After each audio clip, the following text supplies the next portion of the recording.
Hello everyone, कैसे हो सारे? कोई तो देखो भैया, आज आपके लिए लेके आए एक बहुत ही इंपॉर्टेंट चैप्टर जिसका नाम है इलेक्ट्रोकेमिस्ट्री और इसका वेटेज बहुत ही ज्यादा है भाई। तो आज अपन लोग क्या करने वाले हैं? 15 मोस्ट इंपॉर्टेंट क्वेश्चन नहीं, 15 मोस्ट इंपॉर्टेंट कंसेप्ट करने वाले हैं, जहां पे हर एक क्वेश्चन से आपको मैं कंसेप्ट बताने वाला हूं। क्लियर है क्या? तो ध्यान से हर एक क्वेश्चन को करेंगे भैया। देखो क्या बोला है। पहला क्वेश्चन बोला है कि which of the following statement is true for the electrochemical Daniell cell. तो आपको पहले ये पता होना चाहिए कि भैया डैनियल सेल क्या होता है। डैनियल सेल एक टाइप का गैल्वेनिक सेल है। क्या है? गैल्वेनिक सेल है। देखो मैं आपको दिखाता हूं डायग्राम, क्योंकि आप तो सब भूल गए होंगे। तो ये जो आप देख रहे हो, ये मेरा एक डैनियल सेल। इसमें क्या होता है ध्यान से देखो। यहाँ पे एक जिंक सल्फेट का सॉल्यूशन है, इसमें एक जिंक का इलेक्ट्रोड है, यहाँ पे कॉपर सल्फेट का सॉल्यूशन है, तो कॉपर का इलेक्ट्रोड जिसका सॉल्यूशन उसका इलेक्ट्रोड लेते हैं। ठीक है ना? यहाँ पे जिंक मेरा क्या कहलाता है? एनोड। और कॉपर मेरा क्या कहलाता है? कैथोड। और आपको पता है एनोड में ऑक्सीडेशन होता है, कैथोड में क्या होता है? रिडक्शन। पर आप बोलोगे सर मैं तो भूल जाता हूँ यार, एनोड में कैथोड में क्या क्या होता है। तो जुगाड़ बताता हूँ, रुको ना। तो एक जुगाड़ आपके दिमाग में होना चाहिए। LOAN, loan. बैंक जाओगे तो लोन लोगे। तो लोन क्या है? एल का मतलब होता है अपना लेफ्ट, ओ का मतलब होता है ऑक्सीडेशन। ठीक है, इसका ना थोड़ा सा मुझे इंक्रीज करने दो। हाँ, ठीक है। ओके, ए का मतलब क्या होता है? ए का मतलब होता है एनोड, और एन का मतलब क्या होता है? नेगेटिव। ये आपको याद रहेगा। जो लेफ्ट साइड है वो क्या कहलाएगा? एनोड। ठीक है, तो राइट साइड क्या होगा? कैथोड। अब भैया देखो, एनोड हमेशा कैसा होगा? नेगेटिव। तो कैथोड कैसा होगा? पॉजिटिव। एनोड में हमेशा क्या होता है? ऑक्सीडेशन। ऑक्सीडेशन का मतलब होता है, याद रखना, लॉस ऑफ इलेक्ट्रॉन। ठीक है, जैसे यहाँ पे जिंक का इलेक्ट्रोड लिया है, तो जिंक क्या करता है? अपना 2 इलेक्ट्रॉन का लॉस करता है और 2 इलेक्ट्रॉन वो निकाल देता है। ठीक है, तो जिंक ने 2 इलेक्ट्रॉन निकाला, तो कोई लेने वाला भी तो होगा। तो लेने वाला कौन है भैया? कॉपर। रिडक्शन। रिडक्शन का मतलब गेन ऑफ इलेक्ट्रॉन, और ऑक्सीडेशन का मतलब लॉस ऑफ इलेक्ट्रॉन। ठीक है, अब काम का बात पे आते हैं। देखो गैल्वेनिक सेल में क्या होता है? इलेक्ट्रॉन मूव करता है कहां से कहां? Anode to cathode. जिंक ने निकाला, कॉपर ने एक्सेप्ट किया, तो इलेक्ट्रॉन कहां से कहां जाएगा? बोलो, जिंक से कॉपर। और ये बात आपको पढ़ाया गया है फिजिक्स में कि जिधर इलेक्ट्रॉन जाता है उसके अपोजिट डायरेक्शन कौन जाता है? करंट। तो मेरा करंट, जिसको मैं आई से रिप्रेजेंट करता हूं, करंट कहां से कहां जाएगा? Cathode to anode. इतना बात क्लियर है? क्लियर है ना? और एक बात बस याद रखना, क्या कि जिंक ना इलेक्ट्रॉन लॉस करता है। जिंक ना इलेक्ट्रॉन लॉस करता है। ठीक है ना? लॉस कर लिया। और कॉपर क्या करता है? इलेक्ट्रॉन एक्सेप्ट करता है। क्या करता है? एक्सेप्ट। ध्यान से देखना, आपको पता है कॉपर सल्फेट CuSO4 होता है। कॉपर पे +2, सल्फेट पे -2, सॉल्यूशन में है ना? तो जब आपको पता चला कि कॉपर +2 है, सुनो, जिंक ने 2 इलेक्ट्रॉन लॉस किया, तो कॉपर भी 2 इलेक्ट्रॉन एक्सेप्ट करेगा। तो कॉपर +2 में जो है सॉल्यूशन में, वो चिपक जाता है किसमें? इलेक्ट्रोड में। किसको पता है कि मुझे 2 इलेक्ट्रॉन मिलेगा, तो मैं क्या बन जाऊंगा? कॉपर बन जाऊंगा। बोलो हाँ या ना? तो जिंक डिसॉल्व होता है सॉल्यूशन में, और कॉपर डिपोजिटेड होता है इलेक्ट्रोड में। किसमें? इलेक्ट्रोड में। क्लियर है क्या? इतना बात नॉलेज के लिए बता दिया। अब क्वेश्चन पे ध्यान देते हैं। ठीक है भैया, आ जाओ। क्या बोला है कि इलेक्ट्रॉन, कलर को चेंज कर लो या लो, हाँ, electron flows from copper to zinc. अरे नहीं यार, इलेक्ट्रॉन कहां से कहां जा रहा है? जिंक से कॉपर जा रहा है इलेक्ट्रॉन। गलत। अगला, current flows from zinc to copper. नहीं यार, करंट कहां से कहां जा रहा है? Copper to zinc. गलत गलत गलत। अगला, कैटायन, कैटायन मतलब plus charge, cation move towards copper electrode. बिल्कुल सही बात है। कहां है? देखो भैया यहाँ पे, ये कैटायन है ना, कॉपर +2, यही तो था। कहां मूव कर रहा है? इलेक्ट्रोड के तरफ। बोलो हाँ या ना? कौन सा इलेक्ट्रोड? Copper electrode. ये तो डिसॉल्व हो रहा है और ये एक्युमुलेट हो रहा है, तो मेरा कहां गया कहां गया कहां गया? हाँ, cation move towards copper electrode. बिल्कुल सही बात है, कॉपर +2 था, वो मूव कहां करता है? कॉपर इलेक्ट्रोड के तरफ। ठीक है, cation move towards zinc electrode. नहीं भैया, यहाँ पे देखो, यहाँ पे तो क्या हो रहा है मेरा? कहाँ है डायग्राम? ओ ओ, डायग्राम डायग्राम। हाँ, यहाँ पे क्या हो रहा है? जिंक तो रिलीज हो रहा है ना, ठीक है, पर चिपक कौन रहा है? कॉपर। तो हमारा ऑप्शन नंबर क्या हो जाएगा? ऑप्शन नंबर क्या हो जाएगा हमारा? That is option number C हो जाएगा, डी नहीं होगा। क्लियर है ना? तो इस तरह से क्वेश्चन आपको करना पड़ेगा, कंसेप्ट पता होना चाहिए, इंपॉर्टेंट इंपॉर्टेंट बात पता होना चाहिए। ठीक है, चलो आगे बढ़े। क्वेश्चन नंबर 2 क्या बोला है? The standard reduction potential values of element A B C, एक 3 एलिमेंट है, ए बी सी दे दिया है। ठीक है, और इसका वैल्यू कितना दिया है? +0.68 वोल्ट है। बी का वैल्यू कितना दिया है? -2.50 वोल्ट है। और सी का वैल्यू क्या दिया है? -0.50 वोल्ट है। लिखो लिखो, जो बोल रहा हूं लिखो।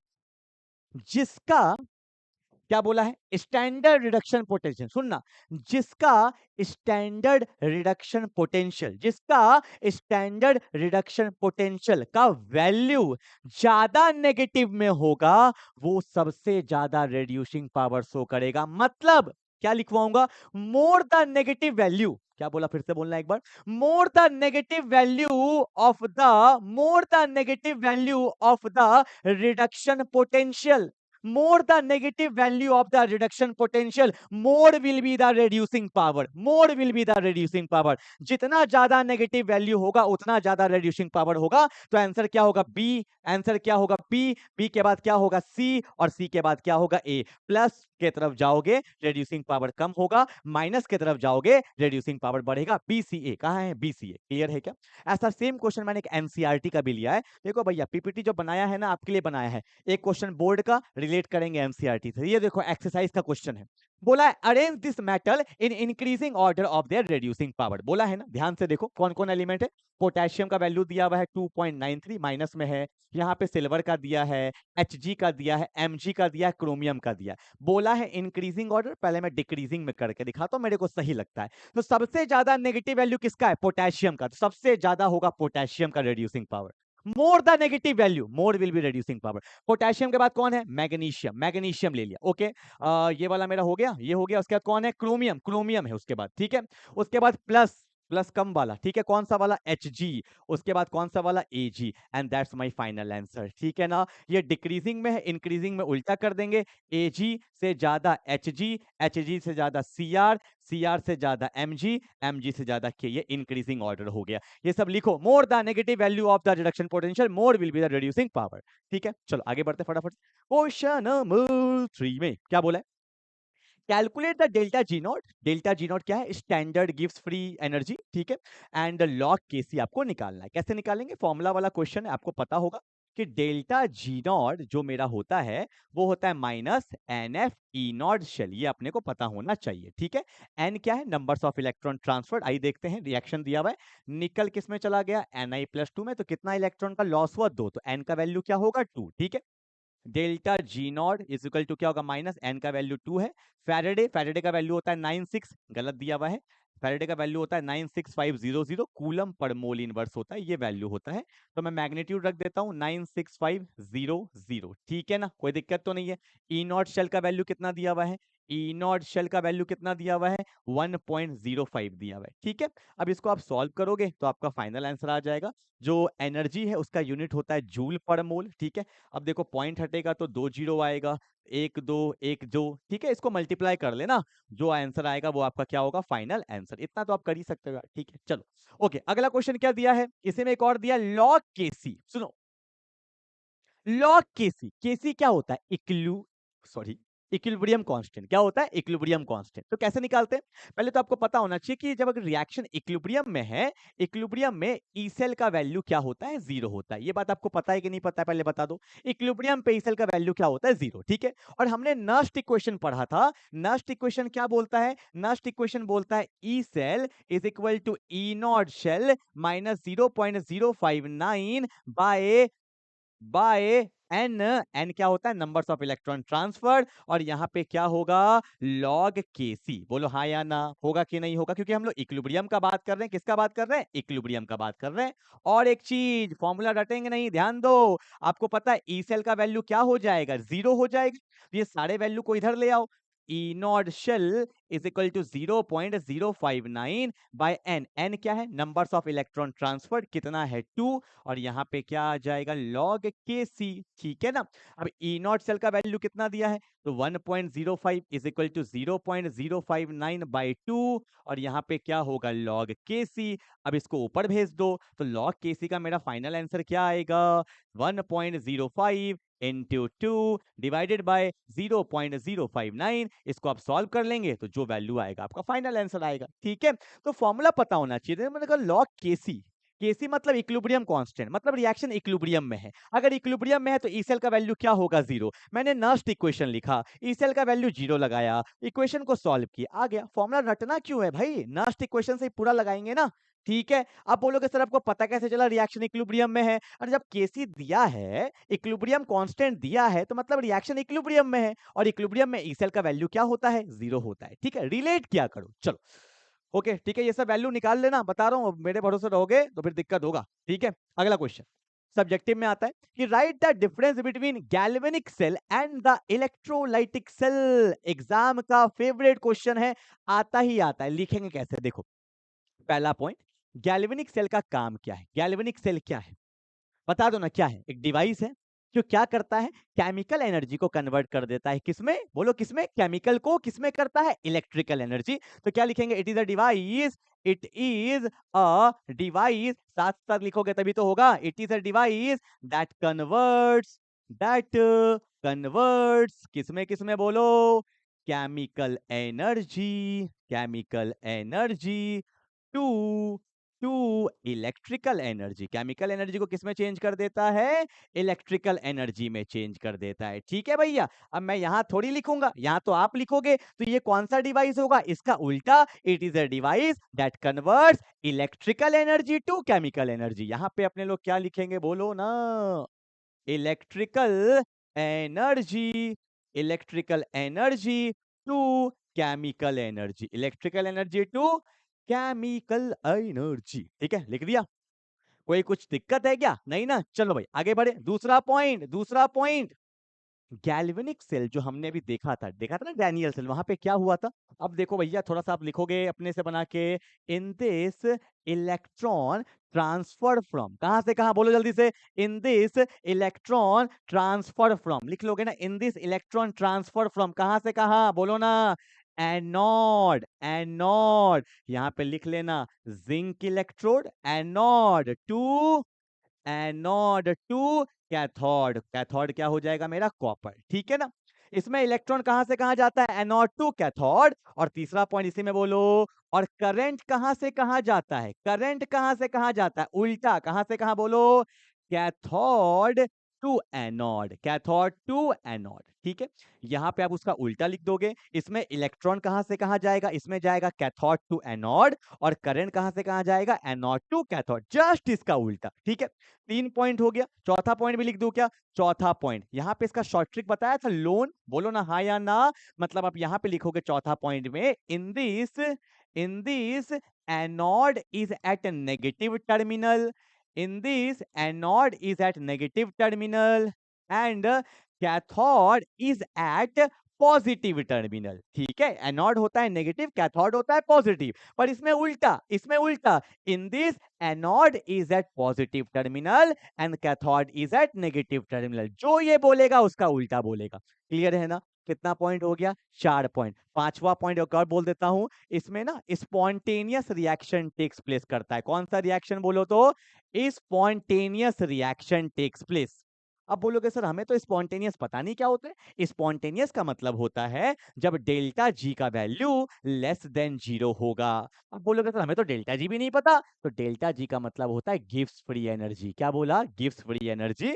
जब डेल्टा जी का वैल्यू लेस देन 0 मतलब नेगेटिव होगा, तो वो रिएक्शन कैसा होता है? स्पॉन्टेनियस। तो अब इसमें लिखोगे in this spontaneous reaction takes place. तो यहाँ पे क्या लिखोगे? In this non spontaneous reaction takes place, मतलब डेल्टा जी का वैल्यू क्या हो जाएगा? ग्रेटर देन 0 हो जाएगा। कितना पॉइंट हो गया? 5। एक और लिखो, एग्जाम्पल ऑफ गैल्वेनिक सेल क्या हो जाएगा? Daniell cell. डैनियल सेल किसका एग्जाम्पल है? गैल्वेनिक सेल का। और इसका एग्जाम्पल लिख लो, बहुत लोग को डाउट आता है। 6 पॉइंट है ना, तो यहाँ पे आप लिख लेना electrolysis, electrolysis of molten NaCl, electrolysis of molten NaCl। तो ये 5-6 पॉइंट पता होना चाहिए, एग्जाम में तो 3 ही लिखना होता है। ठीक है ना? तो ये मैंने आपको सब्जेक्टिव के लिए बता दिया, एक बार रिवाइज करा दूं। इसका मैं बोलूंगा, इसका आप बोलना।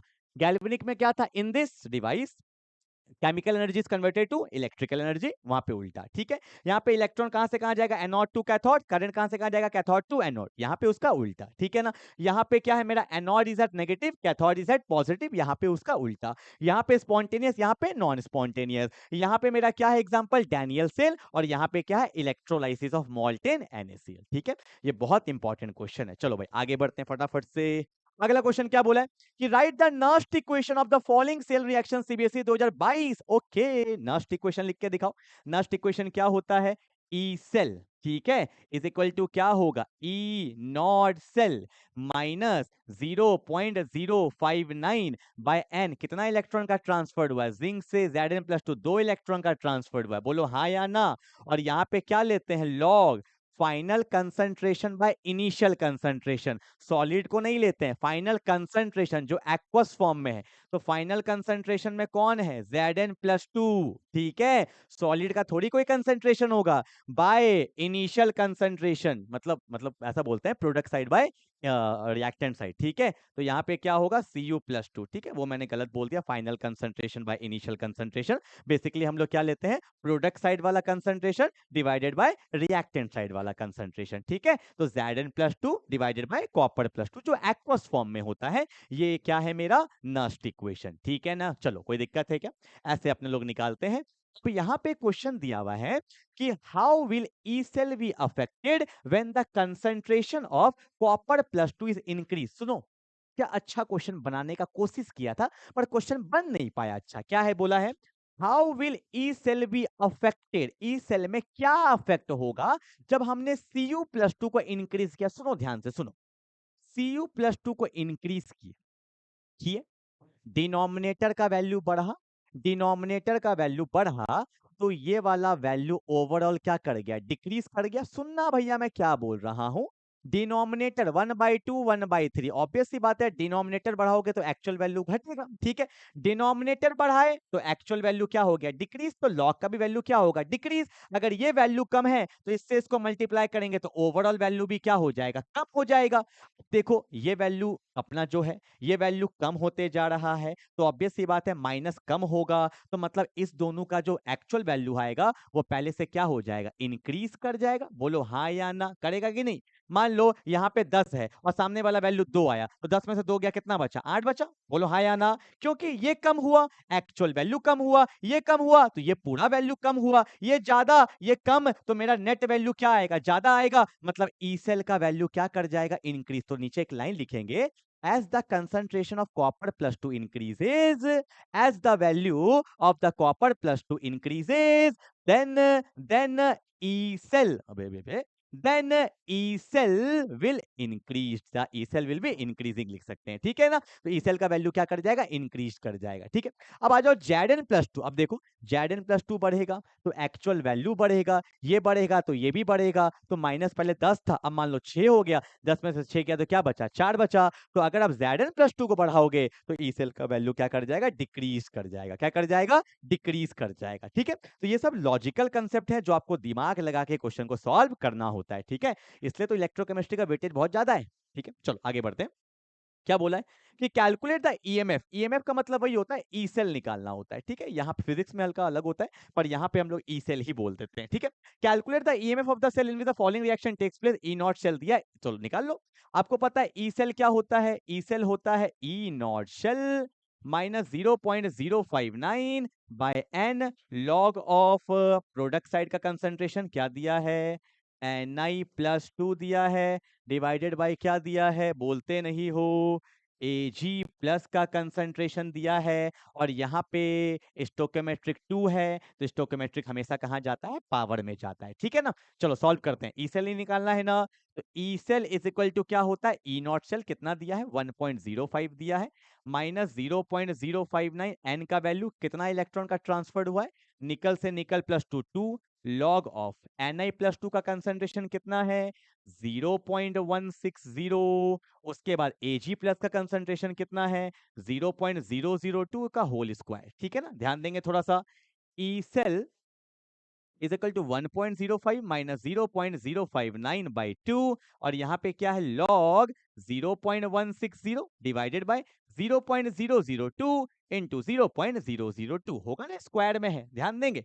पॉइंट हटेगा, नीचे 10 की पावर 3, पॉइंट हटेगा 10 की पावर 3, पॉइंट हटेगा 10 की पावर 3, है ना 3 डेसिमल। तो देखो 10 की पावर 3 से 10 की पावर 3 गया, 2 2 जा 4, 4 4 जा 16, तो 40 आ जाएगा, 160 है, नीचे 4 है।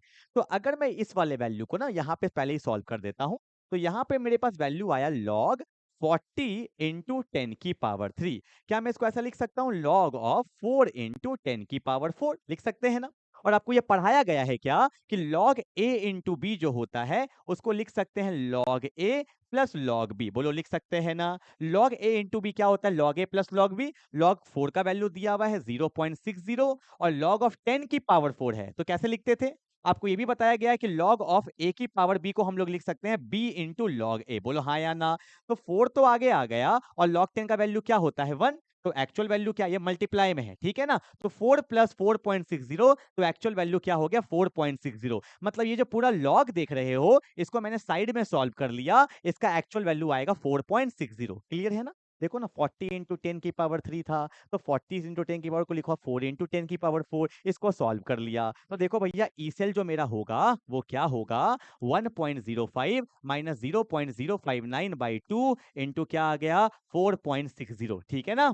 अब देखो ये कटेगा तो वैल्यू क्या आएगा? 2.30। बोलो हाँ या ना। अब मेरे पास जगह नहीं है सॉल्व करने का, मैं यहां पे लिख रहा हूं। तो ई सेल इक्वल टू क्या हो गया? 1.05 माइनस माइनस 0.059 इंटू 2.30। अब घर में जाके इसको आप सॉल्व करोगे, आराम से सॉल्व करोगे और मेरे को फाइनल आंसर भेजोगे। वैसे ये एनसीईआरटी का ही क्वेश्चन है, आप आंसर मैच भी कर सकते हो, चैप्टर के लास्ट में ही आंसर दिया हुआ होता है। ठीक है भैया, पूरा मैंने सॉल्व कर दिया। अब देखो पहले इसको मल्टीप्लाई करना तब माइनस करना, कैलकुलेटर से करोगे तो बॉड मास लगता है कैलकुलेटर में, ठीक है। तो पहले इसको मल्टीप्लाई करके देन आप माइनस करोगे तो आपको आंसर आप दिख जाएगा। ठीक है, चलो भैया कंसेप्ट समझ में आ गया। ये लॉग को सॉल्व करने नहीं आता लॉग, तो लॉग को हमने अलग से सॉल्व कर लिया, ये मल्टीप्लाई में ही था, तो जो वैल्यू आएगा वो भी मल्टीप्लाई में ही जाएगा। ठीक है ना, चलो ओके। क्वेश्चन नंबर 7 क्या बोला है कि dilution affect both conductivity as well as molar conductivity.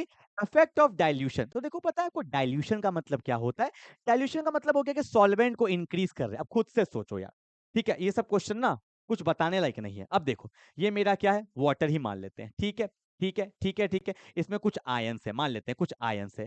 अब तुम डाइल्यूट करते जा रहे हो, तो जितना ज्यादा डाइल्यूशन करते जाओगे तो इसका कंडक्टिविटी तो क्या हो जाएगा? कम हो जाएगा, क्योंकि वॉल्यूम बढ़ गया ना। तो जो इतने आयंस हैं as comparison to previous volume, अब जैसे कि डाइल्यूट कर दिए तो वॉल्यूम बढ़ते जा रहा है, वॉल्यूम बढ़ते जाएगा तो कंडक्टिविटी ऑटोमेटिकली क्या होते जाएगा? डिक्रीज करते जाएगा। करेगा या नहीं करेगा? तो सिमिलरली अगर आप डाइल्यूशन को बढ़ाओगे ना तो आपका जो कंडक्टिविटी है वो क्या कर जाएगा? डिक्रीज कर जाएगा। क्यों? कि numbers of ions per unit volume, जितने वॉल्यूम में जितने आयंस होने चाहिए थे उतना आयंस नहीं है, अब आयंस कम हो गया क्योंकि वॉल्यूम बढ़ गया, तो आपका कंडक्टिविटी क्या हो जाएगा? कम। ठीक है, अब सुनो यहाँ पे बोला मोलर कंडक्टिविटी, तो मोलर कंडक्टिविटी का फॉर्मूला होता है K बाई सी इंटू 1000। ठीक है, सी क्या होता है? कंसंट्रेशन। कंसंट्रेशन का मतलब क्या होता है? मोलैरिटी। तो अगर आपने डाइल्यूशन बढ़ाया तो ऑब्वियस सी बात है कंसंट्रेशन कम हो गया, डिनोमिनेटर कम होगा तो आपका एक्चुअल वैल्यू क्या हो जाएगा? बढ़ जाएगा। यही तो पढ़े हैं, डिनोमिनेटर ज्यादा तो एक्चुअल वैल्यू कम, डिनोमिनेटर कम तो एक्चुअल वैल्यू क्या होगा? ज्यादा। तो कंडक्टिविटी तो डिक्रीज करेगा पर मोलर कंडक्टिविटी जिसको हम लोग कैपेम बोलते हैं वो इंक्रीज कर जाएगा। तो ऑप्शन कहां दिया है? Conductivity decreases where as molar conductivity increases on dilution. 2024 का क्वेश्चन है, बहुत अच्छा क्वेश्चन आया था। ठीक है, तो ये सब ध्यान दीजिए, ये सब कंसेप्ट है जो आता है। ठीक है, चलो कितना क्वेश्चन हो गया? 7 ही हुआ है, बाप रे बाप, 15 तक जाना है। ओ ओ, बोला है the resistivity of 0.8 capital M. तो कैपिटल एम क्या होता है? मोलैरिटी होता है। आप चाहो तो मोलैरिटी का एक और नाम भी होता है, इसको हम लोग कंसंट्रेशन भी बोलते हैं। कंसंट्रेशन कितना दिया हुआ है? 0.8 कैपिटल एम, मतलब मोलैरिटी। ठीक है, और रेसिस्टिविटी क्या होता है? रो होता है, रो को रेसिस्टिविटी बोलते हैं। कितना दिया है? 5 इंटू 10 की पावर -3 ओम सेंटीमीटर, ये ओम का सिंबल होता है। तो अपने को बोला है मोलर कंडक्टिविटी निकालो। ठीक है, तो आपको पता है कैपेम को ही हम लोग मोलर कंडक्टिविटी बोलते हैं। इसका फॉर्मूला होता है K बाई सी इंटू 1000। ठीक है, और इसका जो यूनिट होता है दिमाग में रखना, यूनिट होता है सीमन। सीमन किसको बोलते हैं? ओम इनवर्स को सीमन भी बोला जाता है। Semen centimetre square mole inverse, ये इसका यूनिट होता है। ठीक है, आ जाओ सॉल्व करते हैं। तो भैया के क्या है? के क्या है? कंडक्टिविटी है, पर यहां तो रेसिस्टिविटी दिया है, पर अपने को तो पता है ना, तो कंडक्टिविटी क्या होता है? 1 बाय रेसिस्टिविटी होता है। तो फॉर्मूला को चेंज कर दो, के जगह पे रख देंगे 1 बाय रो इंटू सी इंटू 1000। कंडक्टिविटी का उल्टा क्या होता है? रेसिस्टिविटी। ठीक है, तो यहाँ पे मेरा 1000 है, और कहाँ गया रेसिस्टिविटी? यहाँ पे कितना है बोलो? 5 इंटू 10 की पावर -3 है, कंसंट्रेशन कितना है 0.8 है ना, और तो कुछ नहीं है। सॉल्व कर लोगे क्या? चलो ये तो मैं कर देता हूँ, ठीक है। अब देखो भैया, पॉइंट गया ऊपर 10। आप बोलोगे सर इजी वाला तो आपने सॉल्व कर दिया, ठीक है। तो 2 है, 2 से कितने बार में गया 4, देखना ये माइनस ऊपर जाएगा तो प्लस, तो 10 की पावर 3, 10 की पावर 3 तो हो जाएगा 10 की पावर 6 प्लस 3, ये भी गया ऊपर तो प्लस 3, और इंटू क्या है 1/4, तो 1/4 को लिख सकते हैं 0.25, क्या लिख सकते हैं 0.25, तो हमारा आंसर आएगा 0.25 इंटू 10 की पावर 6 है, ठीक है। और यूनिट क्या आएगा semen centimetre square mole inverse, ठीक है भाई। चलो क्लियर है। आप चाहो तो इसको ऐसे भी लिख सकते हो 2.5 इंटू 10 की power 5 semen centimetre square mole inverse, ठीक है। क्योंकि एक डेसिमल तक दिखाना अपने को अच्छा रहता है, तो ये 2.5 हो जाएगा, ठीक है ना। चलो आगे बढ़े।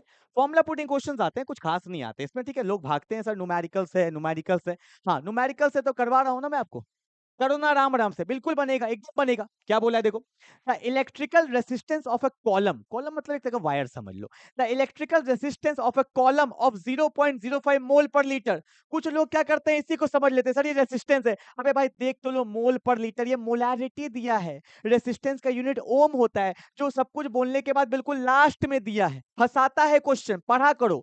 बोला है the electrical resistance of A column of this NaOH, मतलब ये जो मोल पर लीटर है, ये कंसंट्रेशन दिया है, मतलब मोलारिटी दिया है 0.05 मोल पर लीटर। पहले पढ़ लो, of NaOH, solution of diameter, diameter diameter कितना है 1 सेंटीमीटर, लेंथ 50 सेंटीमीटर, इज, इसका वैल्यू यहां दिया है, तो रेसिस्टेंस कितना दिया है 5.55 इंटू 10 की पावर 3 ओम। देख रहे हो क्वेश्चन कैसे घुमाता है।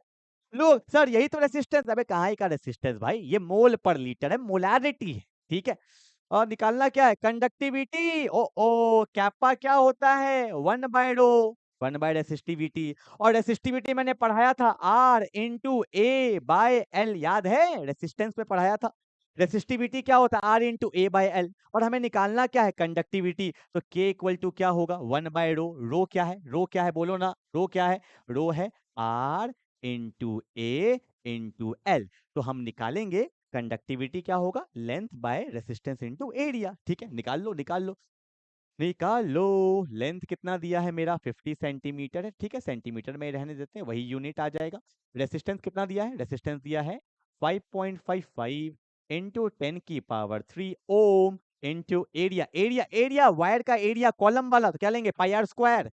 तो पाई है, पाई क्या होता है 22/7 होता है ना, 22 7 ऊपर चल जाएगा, पता है ना ये बात 22/7 पाई आर स्क्वायर। तो रेडियस का है, रेडियस डायमीटर का आधा, तो 0.5 सेंटीमीटर इंटू 0.5 सेंटीमीटर। मैं जो बोल रहा हूँ वो सुन लेना, एरिया होता है पाई आर स्क्वायर, ये वायर है ना ये वायर, तो ये एरिया क्या हो जाएगा पाई आर स्क्वायर ही तो होगा, ठीक है। चलो सब कुछ ठीक है, सब कुछ ठीक है। यहाँ ओम लिख दिए हैं, इसका यूनिट नहीं है, यहाँ सेंटीमीटर यहाँ सेंटीमीटर, तो 1 सेंटीमीटर से 1 सेंटीमीटर गया, बोलो हाँ या ना। ओम ऊपर चल गया तो पहले तो यूनिट लिख लो, यूनिट क्या है ओम ऊपर चला गया तो हो गया ओम इनवर्स। यहाँ कोई बचा क्या सेंटीमीटर, सेंटीमीटर ऊपर चल गया तो क्या हो गया सेंटीमीटर इनवर्स। ओम इनवर्स को सीमन लिखते हैं तो यूनिट आएगा सीमन सेंटीमीटर इनवर्स, तो पहले तो मैंने यूनिट लिख लिया, ठीक है। अब बाकी वैल्यू सॉल्व कर लो, कौन करेगा आप भी करोगे ना, तो देखो क्या होगा, ये पॉइंट हटेगा तो ऊपर कितना जीरो आएगा 2 जीरो आएगा, यहाँ कुछ है नहीं, पॉइंट हटेगा ऊपर एक 10 आएगा, पॉइंट हटेगा ऊपर एक 10 आएगा, ठीक है। पहले सिंप्लीफाई कर लिया, अब काटो कुटी स्टार्ट करो, काटा कुटी स्टार्ट। देखो भैया 5 10 जा 50, 5 1 जा 1, 5 1 जा 1, 5 1 जा 1, ठीक है ना। अब देखो देखो देखो यहाँ 3 है, 3 है तो देखो 1 2 3, 3 से 3 चला गया, ठीक है। ऊपर क्या बचा, ऊपर क्या बचा देखो 5 2 जा 10, 5 2 जा 10, ठीक है। ऊपर बच गया मेरा, ऊपर बच गया मेरा 7, 7 2 2 जा 4, एक बार आप ही चेक करोगे, ठीक है। कुछ नहीं बचा, नीचे क्या बचा, नीचे बचा 1 1 1 इंटू 22, घर जाके सॉल्व कर लेना, ठीक है। मैं तो चल रहा हूं आगे, सीमन सेंटीमीटर आपका क्या आ जाएगा यूनिट आ जाएगा, ठीक है। ये आपका क्या है फाइनल आंसर, ओके ठीक है। मैं एक काम कर दूंगा ना, आपके कमेंट बॉक्स पे सबका आंसर डाल दूंगा, आप अपना चेक कर लोगे कम से कम, ठीक है। आपको लगेगा कि भैया क्या है, तो मैं क्या करूंगा, ये तो पहुंचा ही दिया, बस मैं सबका आंसर डाल दूंगा, आप यहां से वेरीफाई कर लेना, और लाइक कर देना एक बार कि मुझे लग जाएगा कि आपने वेरीफाई किया है, ठीक है। चलो भैया ओके ओके, क्वेश्चन नंबर 10 मैंने सारे क्वेश्चन टफ टफ ही ले लिए, लंबे लंबे वाले ले लिए। ठीक है, क्या बोला देखो, how many farad are required to reduce 1 mole of MnO4 minus to Mn+2। देखो आपको पता है MnO4 माइनस से किस में चला गया, Mn+2 में चला गया। ठीक है, ये क्वेश्चन बेसिकली DNF ब्लॉक में भी हमने किया था, याद है, रिएक्शन किया था। इसका कंप्लीट रिएक्शन बता दूं क्या एक बार, आपको याद रहेगा थोड़ा सा फिर से। आपको पता है MnO4 माइनस है, ठीक है, यहाँ पे क्या है ना, 4 ऑक्सीजन है, तो ऑक्सीजन का डबल लेते हैं हाइड्रोजन, तो यहाँ पे आता था 8H+ आता था। ठीक है, और साथ में यहाँ पे 5 इलेक्ट्रॉन आता था। यहाँ पे नीड नहीं है, फिर भी मैं आपको बता देता हूँ क्योंकि आपके बहुत काम आएगा। और यहाँ पे क्या बनता था, Mn+2 बनता था और साथ में बनता था 4H2। ये इसका रिएक्शन है। ठीक है, ये याद होना चाहिए पर मैग्नेट का, ये DNF ब्लॉक में बहुत इंपॉर्टेंट है। पर काम का बात में आते हैं, MnO4 माइनस किस में चला गया, Mn+2 में चला गया। यहाँ पे बता सकते हो मैग्नीज का ऑक्सीडेशन स्टेट कितना है, O पे होता है -2, तो 4 है तो -8 होगा। मैग्नीज का नहीं पता तो x मान लेते हैं, तो क्या मैं बोलूंगा x -8 किसके बराबर आएगा, -1 के बराबर आएगा। तो x का वैल्यू कितना आ गया, +7। ठीक है, तो मैग्नीज यहाँ पे +7 था, +7 से कहाँ चला गया, +2 में। मतलब कितना इलेक्ट्रॉन्स का आप बोल सकते हो गेन हुआ है, कितने इलेक्ट्रॉन्स का गेन हुआ है ना, तो गेन कितने इलेक्ट्रॉन्स का हुआ, 5 इलेक्ट्रॉन का। अगर 1 इलेक्ट्रॉन का होता तो हम लोग बोलते 1 फैरेड, 2 इलेक्ट्रॉन का होता तो बोलते 2 फैरेड, 5 इलेक्ट्रॉन का हुआ है तो बोला है how many farad are required, तो कितना फैरेड का यूज होगा, 5 farad, and that's my final answer. ठीक है, तो जितना इलेक्ट्रॉन्स उतना फैरेड, तो 5 इलेक्ट्रॉन 5 फैरेड। मैंने एक क्वेश्चन और लिया है ऐसा जहां पे आपको और डाउट क्लियर होगा। क्लियर है क्या, चलो आगे बढ़ते हैं। क्या बोला है, बाप रे, तो वीवीआई क्वेश्चन है, VVI question, very very important question, बहुत तगड़ा क्वेश्चन है, कुलरॉस लॉ का क्वेश्चन है, बहुत प्यारा क्वेश्चन है। देखो क्या बोला है, बोला है the value of kappa m not, the value of kappa m not of NH4Cl, इसका वैल्यू दिया हुआ है कितना, कहा दिया हुआ है, 129.8 यूनिट होता है semen, centimetre square, mole inverse. ठीक है, ओम इनवर्स कोई सीमन बोलते हैं, बाद में मत बोलना सर यहाँ सीमन है। ठीक है, चलो आगे क्या बोला है, कैपेम नॉट ऑफ NaOH, इसका वैल्यू कितना दिया, बहुत प्यारा क्वेश्चन है, ऐसे क्वेश्चंस एग्जाम में बहुत अच्छे से आते हैं।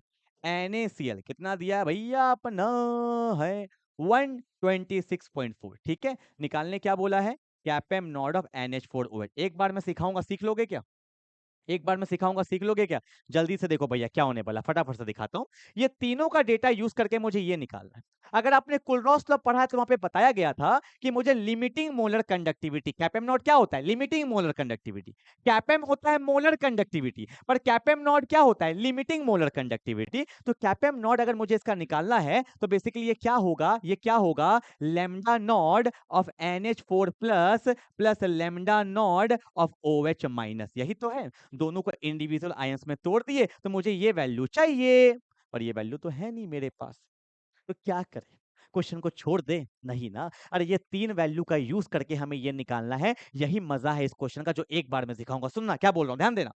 आपको चाहिए NH4, कहां है NH4, NH4 इसमें है, ध्यान देना, NH4 इसमें है, मतलब मुझे इक्वेशन को ऐसा बनाना है कि यही वैल्यू आए। देखो मैं बना रहा हूं, ध्यान देना, थोड़ा सा एक बार ध्यान दो। देखो मैंने यहाँ पे क्या लिखा कि जो मेरा कैपेम नॉड है NH4OH है, तो मैंने क्या किया, यहाँ पे लिख दिया कैपेम नॉड ऑफ NH4Cl। देखो एक सेकंड देखो ना, खाली एक बार देखो, तो इसमें क्या है, अगर मैं इसको तोड़ूंगा तो तोड़ने पे मुझे क्या दिखाई देगा, lambda nought of NH4 plus lambda nought of Cl minus. तो ये वैल्यू तो काम का है, पर ये वैल्यू मेरा काम का नहीं है, इसको हटाएंगे।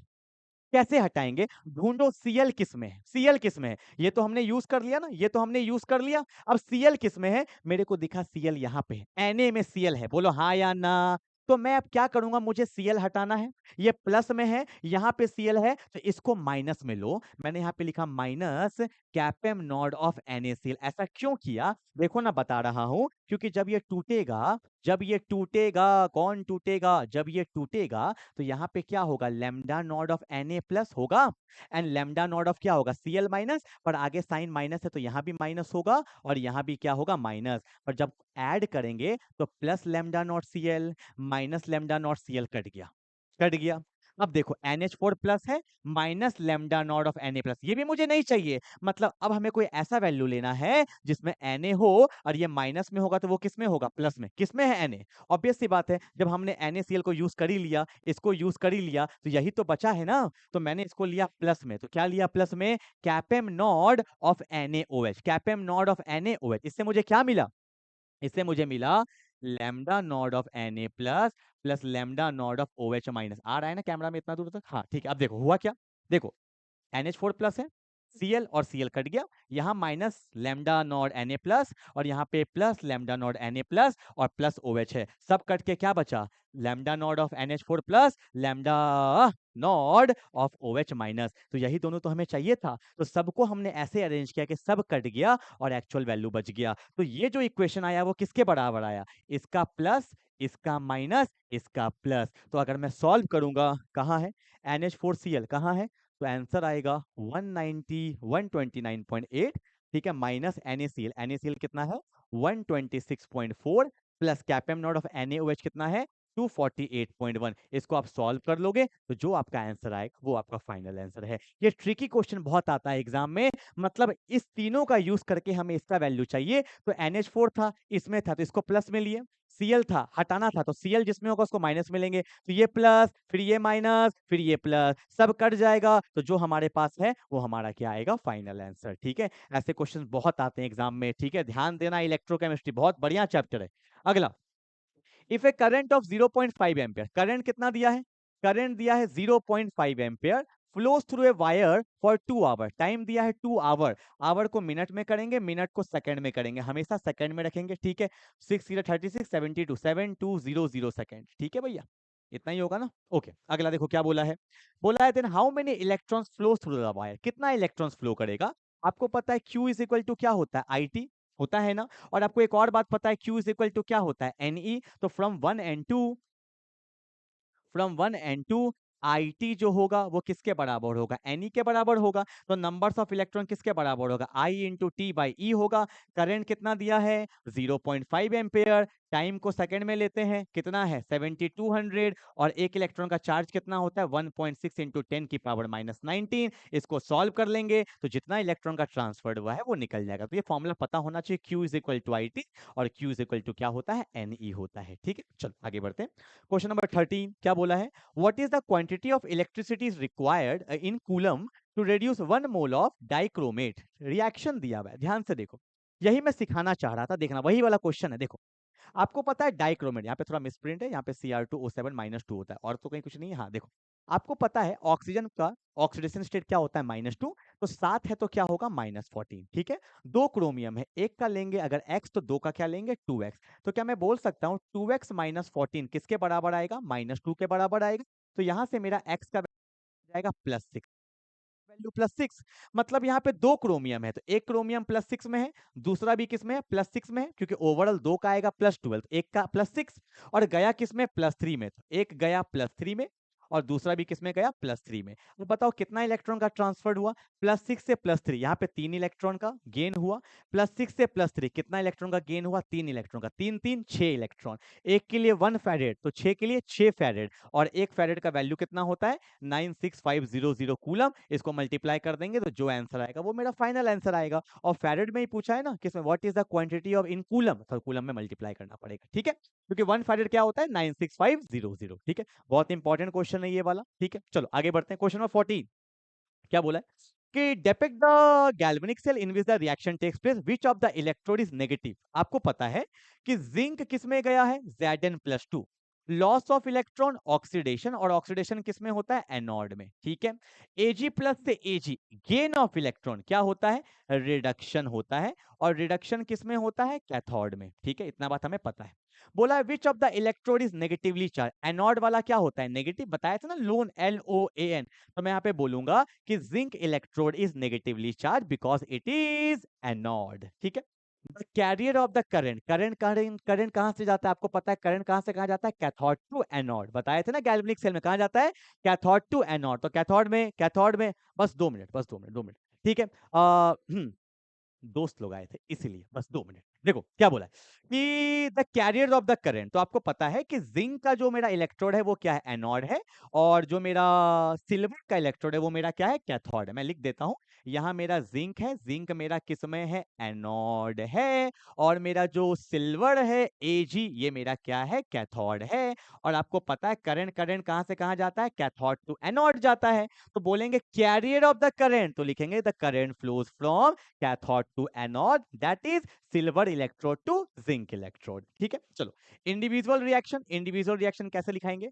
अगर मेरा एनोड है, एनोड में ऑक्सीडेशन होता है। ऑक्सीडेशन कैसे होगा कि जिंक किस में गया होगा, Zn+2 में, साथ में 2 इलेक्ट्रॉन रिलीज किया। और कैथोड में क्या होगा, रिडक्शन होगा, Ag+ है तो 1 इलेक्ट्रॉन एक्सेप्ट किया होगा। ठीक है, इसलिए हमने 2 Ag+ लिया, तो वो 2 इलेक्ट्रॉन एक्सेप्ट करके क्या बना लिया होगा, 2 Ag बना लिया होगा। ठीक है, तो ये इंडिविजुअल रिएक्शन है। एनोड में क्या होता है, ऑक्सीडेशन, और कैथोड में क्या होता है, रिडक्शन। ठीक है, चलो 50 number question, the variation of kappa m. ये क्या है, मेरा molar conductivity under root of C concentration. ये बहुत इंपॉर्टेंट ग्राफ है, जहां पे मैंने आपको बताया भी था कि ग्राफ कैसा होता है। यहाँ पे कैपेम लेते हैं, यहाँ पे अंडर रूट ऑफ सी लेते हैं। जो स्ट्रेट ग्राफ होता है वो होता है स्ट्रॉन्ग इलेक्ट्रोलाइट का। किसका, स्ट्रॉन्ग इलेक्ट्रोलाइट का ग्राफ होता है। और जो इस तरह का ग्राफ होता है, ये किसका ग्राफ होता है, वीक इलेक्ट्रोलाइट का। ये एकदम दिमाग में रखना इस ग्राफ का। ठीक है, तो यहाँ पे देखो बोला है स्ट्रॉन्ग इलेक्ट्रोलाइट, तो स्ट्रॉन्ग का क्या होगा, ये वाला तो वीक का है, ये तो वीक का है, वीक इलेक्ट्रोलाइट। ये किसी का नहीं है, ये किसी का नहीं है, ये किसका है, मेरा स्ट्रॉन्ग इलेक्ट्रोलाइट का ग्राफ है। तो ऑप्शन नंबर क्या हो जाएगा, डी, ABCD।